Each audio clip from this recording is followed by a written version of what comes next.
सिद्धाचार्य, कल जैसे हम लोग प्राकृत पेंडुलम पढ़ लिए, डाक भाग पढ़ लिए, और आज सिद्धाचार्य। सिद्धाचार्य इतना इम्पोर्टेंट कि हर साल 2 क्वेश्चन तो कम से कम रहता ही रहता है, जब से क्वेश्चन का संख्या बढ़ गया है। सिद्धाचार्य को ही हम हिंदी साहित्य वगैरह में सिद्धनाथ के नाम से पढ़ते हैं। सिद्धाचार्य इसको इसलिए कहा जाता है कि ये अपनी महासिद्धि के प्राप्ति से अपने उद्देश्य को प्राप्त करता है, ठीक है। और यह तंत्र शाखा से अपने उद्देश्य को प्राप्त करता है। महासिद्धि के लिए तंत्र शाखा का होना आवश्यक है। और ये लोग वज्रयानी थे। बौद्ध धर्म के तीसरे महत्वपूर्ण संप्रदाय हीनयान महायान के बाद वज्रयान आया था। पाल राजवंश का उनको संरक्षण मिला था। पाल बंगाल में और मिथिला में भी था। उसमें मिथिला और मगध का क्षेत्र एक ही माना जाता था, इसलिए मिथिला और मगध में दोनों जगह पर क्या हुआ, वज्रयानी का प्रभाव अधिक रहा। वैसे यह समस्त उत्तर भारत में यह प्रचार प्रसार करने के लिए गए। सिद्धाचार्य जब मिथिला, मगध, पूरी बंगाल, उड़ीसा, असम सब जगह गए, अन्य क्षेत्र के अलावे, लेकिन इन क्षेत्र में पाल राज्य का साम्राज्य था, इस कारण से अधिक प्रभाव इस पर पड़ा, ठीक है। उत्तर भारत में टोटल 84 सिद्धाचार्य का वर्णन मिलता है। उस 84 में 23 सिद्धाचार्य मिथिला और मगध से है। मिथिला और मगध एक ही, मिथिला और जो मगध है उस समय एक ही भाषा था वहां पर दोनों का। तो 23 सिद्धाचार्य यहाँ के। ये लोग 8वीं शताब्दी से 14वीं शताब्दी तक मौजूद थे, उपस्थित थे। इन लोग का रचना मिलता है। देखिए, इन लोग का जो रचना था स्थानीय भाषा में इन लोग रचना की। इनके रचना का उद्देश्य होता था वज्रयानी संप्रदाय का प्रचार करना। ये लोग कोई समाज सेवी नहीं थे, कोई साहित्यकार नहीं थे, कोई कवि नहीं थे। इनका उद्देश्य था अपने शब्दों में लिख करके लोगों तक अपनी संदेश को पहुंचाना। और उसी क्रम में यह ब्राह्मणवाद का खंडन किए। और ब्राह्मणवाद का खंडन किए तो उच्च जाति को तो लोग इसको स्वीकार नहीं किए। स्वीकार कौन किए? निम्न जाति के लोग। और इसलिए निम्न जाति को भाषा को अपनाए। और निम्न जाति का भाषा स्थानीय विशेषता के अनुसार से स्थानीय विशेष के आधार पर अलग अलग था। और सिद्धाचार्य की इसी प्रयोग के कारण, इसी रचना के कारण मैथिली, बंगला, उड़िया, असमिया और अन्य जितने भी आधुनिक भारतीय आर्य भाषा है उसका जन्म हुआ। इस प्रकार से मैथिली की शुरुआत, भाषा की शुरुआत सिद्धाचार्य से ही हुआ था। इसके बाद इनके रचना का जो महाभाषा है, मतलब उसमें जो भाव है, शब्द का शब्दशः रचना भाषा और उसके जो भाव स्थापित है उसको महाभाषा। ये फिलोसोफर है, एक दार्शनिक है, इसलिए इनके भाषा को संध्या भाषा कहा जाता है। मतलब यह रहस्यात्मक भाषा है। कोई दिक्कत? यह रहस्यात्मक भाषा है, इनका ये महाभाषा कहलाता है। इनका अधिकांश रचना दोहा रूप में किया गया है। और ये तार पत्र पर उस समय किया गया था, जिसको आधुनिक काल में बंगाली साहित्यकार हरप्रसाद शास्त्री द्वारा नेपाल से जाकर संकलित करके लाया गया। क्योंकि मिथिला पर बार बार जब मुसलमान का आक्रमण होता था तो सारे लोग भाग करके नेपाल चले गए। हरि सिंह देव वगैरह सब नेपाल के, इस कारण से अधिकांश रचना नेपाल पहुंच गया। नेपाल में हिंदू धर्म का ही राज्य था। बौद्ध और हिंदू बाद में एक ही लगभग समझे जाने लगे। तो हिंदू राजा ने भी ऐसे रचना को संरक्षण दिया। इसी का संकलन किया गया बौद्ध गान और दोहा के नाम से। और बौद्ध गान दोहा में 3 पाठ है, चर्यापद, डैकार्णव और दोहा कोश। ये बंगाली साहित्यकार थे, इसलिए आरंभ में इसको बंगला साहित्य समझा गया। बाद में मैथिली साहित्यकार द्वारा यह सिद्ध किया गया कि मैथिली साहित्य है, ठीक है। इसलिए क्वेश्चन बन जाता है कि ये रचना, मिथिला का रचना कैसे है, सिद्ध करिए। तो वही 2 आधार कि पहला कि भाषा, व्याकरण और दूसरा सांस्कृतिक वर्णन, तो हम ये देख लेंगे। 3 किताब है, चार्यापद, डैकार्णव और दोहा कोश। एक किताब का 3 भाग। उसमें चार्यापद में मिथिला के सामाजिक, आर्थिक सभ्यता का वर्णन मिलता है। डैकार्णव में जो तंत्र संबंधी जो विचारे हैं उसका वर्णन मिलता है, ठीक है। और दोहा को विविध प्रकार के रचना को शामिल कर लिया गया। उसके बाद हम सिद्धाचार्य का विचार देखते हैं। देखिए, वज्रयानी है, तो वज्रयानी है तो ब्राह्मणवाद का खंडन करता है, ठीक है ना। और ब्राह्मणवाद के खंडन करता है, उस खंडन क्रम में कर्मकांड और महाग्रंथ का वो खंडन होता है, ठीक है, खंडन होता है। और ये कर्म मार्ग पर बल देते हैं। कर्म कांड और कर्म मार्ग में अंतर है कि कर्म कांड क्या होता है, पूजा पाठ वगैरह से, यज्ञशाला वगैरह होता है। कर्म मार्ग जो आपको स्वयं के द्वारा किया जाता है उसको कर्म कहते हैं। इनका कहना है कि ब्राह्मण पूजा कर देगा और आपको मोक्ष मिल जाएगा, ऐसा कतई नहीं होगा। अगर मोक्ष लेना है तो आपको भी उसी के अनुकूल प्रयास करना पड़ेगा। यहाँ धरती पर जन्म लेने वाला हर आदमी पंडित है, हर आदमी उसके अनुकूल कर्म कर सकता है।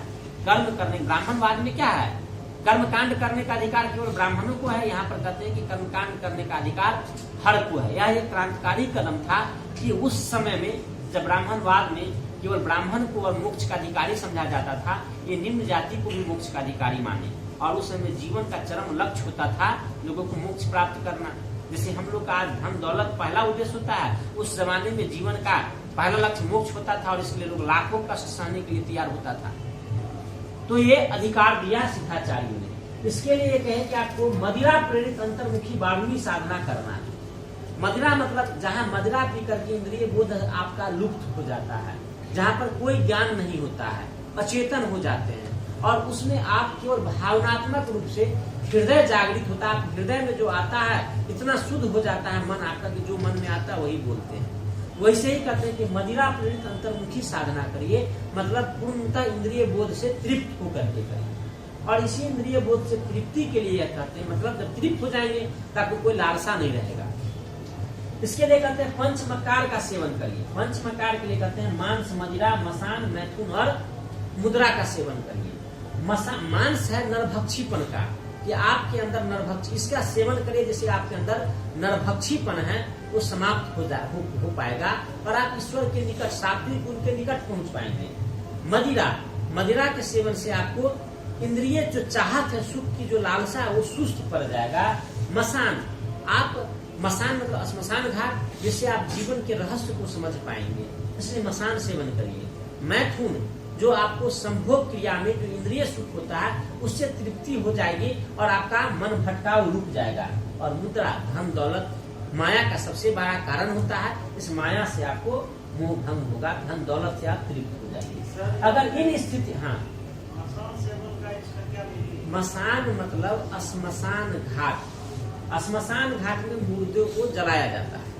यह जीवन का आखिरी सत्य है, जीवन का आखिरी सत्य है। मतलब क्या है, जीवन के आप आखिरी सत्य को समझ रहे हैं। और एक आदमी जब तक जीवन को के आखिरी सत्य को नहीं समझेगा, जैसे हम जीवन में समझते हैं कि एसी लगाना मेरे लिए आवश्यक है, एसी नहीं रहेगा तो हम पढ़ा नहीं पाएंगे, तो हम एसी के लिए प्रयासरत है। जब ये लगेगा कि नहीं ये एसी वगैरह तो इस जीवन का सुख है, महासुख तो जन्मों जन्मों का सुख है कि हम धूप में तपते रहे और ईश्वर का दर्शन हो जाए, हमें मोक्ष मिल जाए।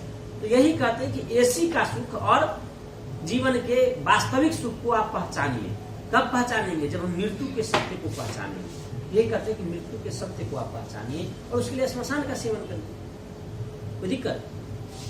इसके बाद ये मैथुन के लिए कहते हैं, देखिए जैसे आप देखते हैं अगल बगल समाज में बहुत सारी लड़कियां जा रही है, बहुत सारे लड़के जा रहे हैं, लेकिन कोई डीओ लगेले है, कोई थोड़ा सा विचित्र टाइप से कपड़ा पहने हुआ है या कोई अलग से एक्टिविटीज है, तुरंत ध्यान अट्रैक्ट कर लेता है ना, आज भी कर लेता है। उसी समय में वैसे ही कोई अगर गंध वाली महिला है, आप साधना कर रहे हैं, कौन जा रहा है नहीं जा रहा है कोई पता नहीं है, लेकिन उस साधना वो अगर कोई औरत जा रही है जो आकर्षित कर लेने वाली है, उसका सुगंध सुन करके आप क्या हो जाते हैं, आकर्षित हो जाते हैं, आपका साधना खुल जाता है कि अच्छा देखे कि क्या है। ये मानव का स्वभाव होता है, विपरीत लिंगी देख करके वो न चाह करके भी वह नजर उसका चला ही जाता है, लड़का का लड़की पर, लड़की का लड़का पर, वो चला ही जाता है। ये आकर्षण होता है, ये जन्मजात होता है, ठीक है। यही कहते हैं कि ये आकर्षण आपको सुगंध से मिलता है, किसी के चाम का सुगंध होता है तो किसी को इत्र का सुगंध होता है। तो ये कहते हैं कि आप इत्र वाली माने इससे सुगंधित स्त्रियों को आप सेवन करिए। और वैसे में उस जमाने में तो डीओ वगैरह होता नहीं था, तो शुगर के साथ रहती थी डोमी, तो उसमें डोमी को शुगर का गंध होता था, मलाही थी माछ का गंध होता था, धोबिन था उसमें कपड़ा का सौंधा था। तो इस प्रकार से सोडा, जो नहीं मिट्टी वगैरह से सोडा वगैरह अंग्रेज वगैरह से शुरू हुआ, फिर आज आप साबुन वगैरह इस्तेमाल कर रहे हैं। तो ऐसे सुगंधित स्त्री से आप मतलब संभोग करिए जिससे आपको तृप्ति मिल जाए, ठीक है ना। और यही तृप्ति के बाद कहते हैं आपको जब तृप्ति मिल जाएगा तो आप क्या करिए, फिर मसान साधना करिए। स्मशान साधना से आप उसमें प्रतीकात्मक रूप से नायक नायिका का प्रयोग किया जाता है। जिस आप स्मशान जानना है, मृत्यु के बाद क्या होता है और मृत्यु है क्या चीज, तो उसके लिए भूत प्रेत गण का सेवन किया जाता है। एक्स्ट्रा पावर के लिए भूत प्रेत का साधना किया जाता है। उस साधना में जो भूत प्रेत होता है उसका नायक प्रतीकात्मक रूप में लेता है। जैसे मेरा नाम सुरेंद्र है, हम मर गए, कोई कहेगा कि ए सुरेंद्र आओ, तुम चंडाल हो, मेरा बेटा लड़ाई कर लेगा कि नहीं? मेरे बाप को तुम सुरेंद्र चंडाल कहेगा, लड़ाई हो जाएगा। इसलिए वास्तविक नाम न प्रयोग करके प्रतीकात्मक नाम का प्रयोग किया जाता था। सिंबॉलिक नाम कि चंडाल वीर, अच्छा है तो अच्छा नाम, खराब है दुष्ट है तो दुष्ट वाला नाम, वैसा और वैसे से उससे असाध्य काम कराया जाता है। मतलब उससे आप उसके जीवन को आप जान रहे, अतिरिक्त ताकत प्राप्त हुआ, ठीक है ना। और ये जब प्राप्ति हो जाता है तो आप सहजानंद को प्राप्त कर लेते हैं। सहजानंद तो पंचमकार से बनता है या सिर्फ अंतिम दशा सभी के बाद ये चरण है।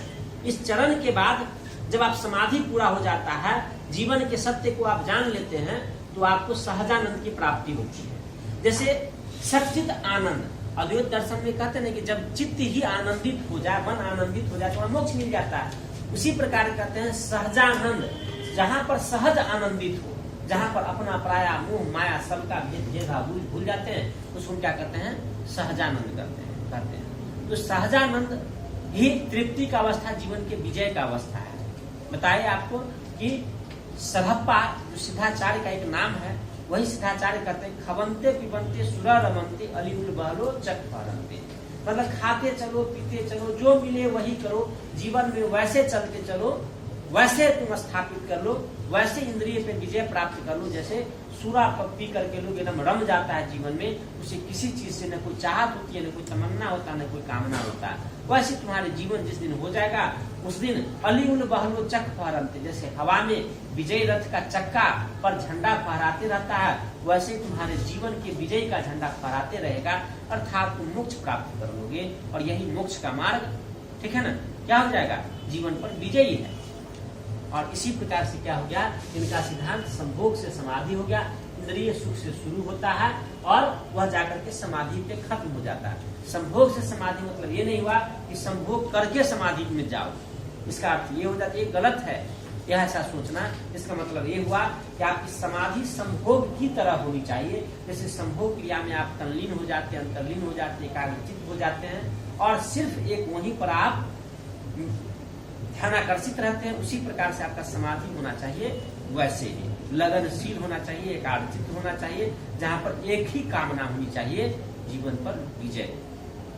और यही अवस्था संभोग से समाधि है। इनके कुल सिद्धांत को हम संभोग से समाधि करते। इसी प्रकार से आधुनिक काल में ओशो का भी है, ठीक है ना। तो ये टॉपिक हमारा समाप्त हुआ। इसमें बहुत सारा क्वेश्चन बनेगा, 8-10 क्वेश्चन बनेगा, सारा इससे सॉल्व हो जाएगा, ठीक है।